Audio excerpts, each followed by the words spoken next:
Masarap sa pakiramdam kapag na-appreciate ka ng mga tao sa paligid mo. Yung tipong kahit konting bagay lang naman ang ginawa mo, sobra-sobra na yung pasasalamat nila sa'yo.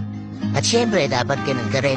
Huwag mo kalimutan magpasalamat yung sa mga taong may nagawang mabuti sa'yo. Paliit man yan o malaki. Ang mahalaga, ma-appreciate mo yung ginagawa nila para sa'yo. At isipin mo na lang, paano ka pabibigyan ng mas malaking blessing kung sa maliit na biyaya ang alak, hindi mo man lang mapahalaga. Masarap sa pakiramdam kapag na-appreciate ka ng mga tao sa paligid mo.